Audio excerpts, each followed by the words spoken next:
Assalamualaikum warahmatullahi wabarakatuh.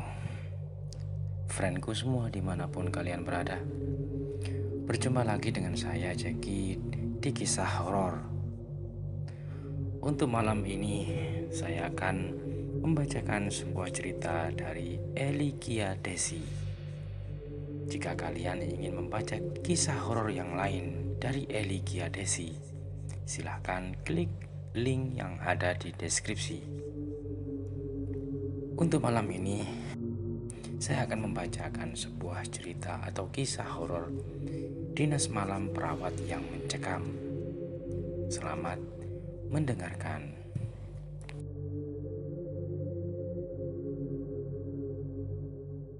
Sebelumnya perkenalkan, nama aku Desi. Aku seorang perawat di salah satu rumah sakit di kotaku, yaitu Provinsi Kalimantan Barat. Aku akan share ke kalian tentang pengalaman pribadiku dengan mereka. Tanda kutip ya, yang sangat mencekam semasa menjadi adik siswa perawat dahulu.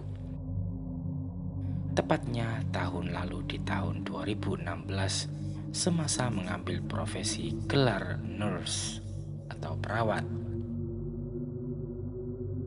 Tidak ada maksud untuk menakut-nakuti kalian. Aku hanya sedikit share aja. Jadi, think smart, tak bisa dihindari bahwa kita hidup berdampingan dengan mereka. Sebelum menulis cerita ini, jujur, aku takut sekali karena membayangkannya saja sampai sekarang masih merinding-merinding. Tapi aku coba buat menulis dan menceritakan pengalaman aku yang horor ini. Mungkin saja sebagian daripada kalian satu profesi dengan aku dan punya pengalaman yang serupa dengan mereka. Part pertama. Hari Selasa, tepatnya 21 November 2016. Dinas malam pun tiba. Inilah momen-momen di mana dinas yang paling aku hindari semasa jadi perawat. Sampai sekarang sih. Intinya aku kurang suka dengan dinas malam. Karena kalau dinas malam itu kita sebagai perawat tidak tidur. Mata harus melek sampai pagi. Suka kelaparan subuh hari, ngantuk tapi gak bisa bobo karena tuntutan pekerjaan dan belum lagi pasien yang gawat. Jadi bukan berarti aku tidak bersyukur ya dengan profesi yang aku jalani ini. Malah aku sangat-sangat bersyukur. Tuh kan, curhat pula. Kembali ke judul utama. Dinas malam pun dimulai pukul 21 waktu Indonesia Barat di salah satu rumah sakit, tepatnya di kota Singkawang. Aku dan dua orang teman sejawatku, Pradeti dan Yofi, beserta anak bidan dari kampus lain, mendapat giliran dinas malam di Bangsal Nifas, ibu postpartum pada malam itu. Jam pun mulai menunjukkan pukul 22.30. Segala jadwal terapi obat dan TTV pun sudah kami selesaikan dengan cepat dan tepat. Selanjutnya tinggal menunggu jam-jam di mana infus habis dan suara bel, "Dek, infusnya habis."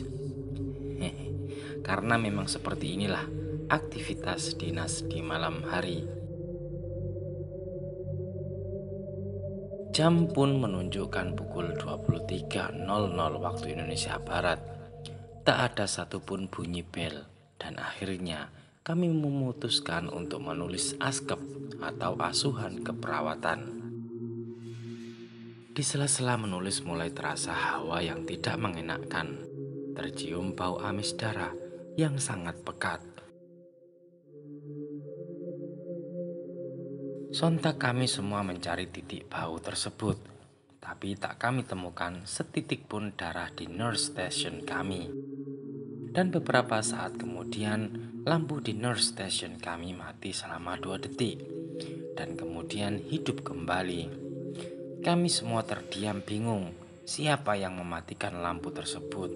Sedangkan stop kontak lampu ini berada di ruang permandian bayi dan ruangannya pun berada di depan ruangan kami. Tidak ada satu petugas pun di ruangan permandian bayi dan ruangan itu pun gelap gulita. Satu ruangan pun hening dan saling pandang-pandangan. Dan aku pun mencoba berpikiran positif mengatakan, gak ada apa-apa, mungkin tegangan listriknya sedang turun. Listrik yang dipakai pada malam hari pasti banyak, jadinya turun begini deh. Iya benar juga sih Desi, sahut Pradeti sahabatku. Dan kami pun duduk melanjutkan menulis askep yang indah itu. Karena deadline-nya besok pagi sudah tersusun indah di meja kepala ruangan.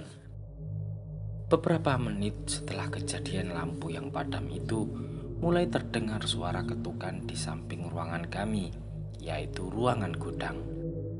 Ketukan itu senada 3 kali ketukan setiap 1 menit. Oh my god, ujian apa lagi ini? Ucap anak bidan di sampingku. Lupa namanya siapa.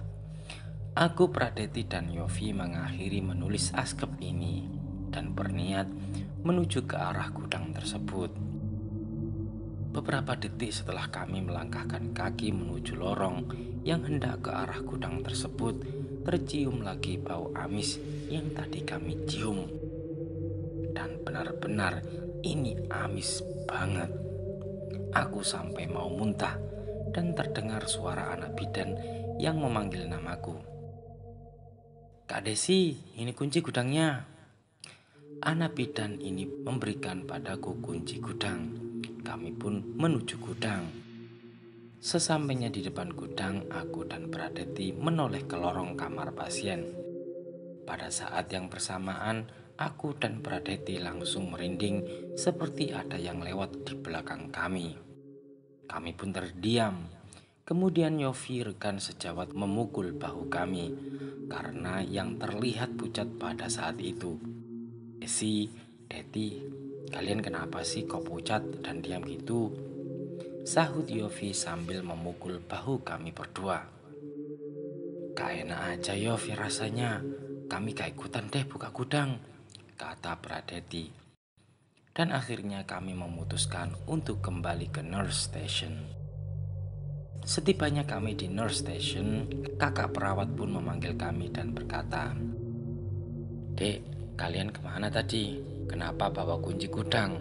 Kan gak ada barang yang disimpan di gudang, katanya. Enggak kak, tadi kami dengar suara ketukan gitu dari dinding samping. Kan di samping gudang kak, jawabku. Iya kak, kami penasaran gitu. Terus muncul bau amis. Dan lampu di nurse station tadi sempat mati juga kak, kata Yofi. Selama kakak dinas di ruangan ini sejak 3 tahun yang lalu, gak ada satupun loh deh yang berani buka gudang. Karena memang di situ hawa yang benar-benar gak enak. Dan dulu juga di situ salah satu adik siswa pernah kerasukan karena ngelihat banyak anak kecil yang lalu lalang di depan lorong, kata kakak perawat itu. Hah? Masa sih kak? Sahut kami bersamaan. Benar adikku, kalian boleh deh tanya sama satpam. Ya udah, kalian tidur aja di kursi, tapi jangan tidur mati ya. Nanti pasien manggil kalian gak denger lagi, katanya dia lagi. Baik kak, jawab Yofi. Jam menunjukkan pukul 1.30. Kami pun menyusun kursi plastik dan tidur melintang di kursi tersebut. Sejam kemudian pada saat aku mulai terlelap, tiba-tiba saja bunyi bel dari kamar pasien. Kami pun terbangun dan langsung melihat nomor dan lampu yang bernyala.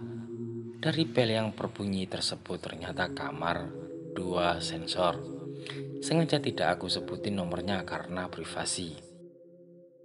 Aku pun mengambil botol infus. Yofi dan Pradeti mengecek buku yang bertuliskan nomor-nomor kamar yang terisi pasien. Sesaat kemudian Pradeti dan Yofi saling pandang-pandangan dan kembali melihat bel dan lampu yang menyala pada stop kontak bel di ruangan kami. "Des, ngapain? Ini gak ada pasiennya," sahut Yofi. Aku pun terdiam dan merinding. Kemudian kulihat buku daftar pasien. Ternyata benar, ruangan ini benar-benar kosong. Kemudian kami semua tidak memperdulikan bunyian bel tersebut sampai keluarga pasien yang memanggil ke depan ruangan kami. Akhirnya kami memutuskan untuk tidak tidur pada malam itu. Hanya adik siswa bidan saja yang tampaknya tidur dengan indahnya. Dan jam dinding menunjukkan pukul 5 waktu Indonesia Barat. Aku, Yofi, Deti, adik bidan dan juga kakak perawat pun bertugas untuk memandikan bayi-bayi yang sedang dirawat gabung dengan ibunya di ruangan itu. Selesainya kami memandikan bayi, kami mengantarkan bayi-bayi tersebut kepada orang tua mereka di kamar masing-masing. Dan akhirnya malam yang mencekam itu pun kami lalui dengan perasaan takut, lelah karena tidak tidur dan dihantui rasa penasaran yang besar. Ya, aku akan melanjutkan cerita selanjutnya di part yang kedua. Jadi harap tunggu ya. Itu tadi adalah pengalaman seorang perawat ketika dinas malam. Mungkin dari kalian ada yang profesinya sama ya dengan Desi, bisa menceritakan pengalamannya waktu berjaga malam. Apakah ada keanehan-keanehan yang terjadi di rumah sakit di tempat kalian bekerja atau berdinas? Oke, demikianlah cerita atau kisah horor pada malam hari ini. Semoga bisa menghibur kalian sebelum kalian tidur. Terima kasih, selamat tidur, selamat istirahat. Semoga kalian tidak mimpi buruk. Assalamualaikum warahmatullahi wabarakatuh.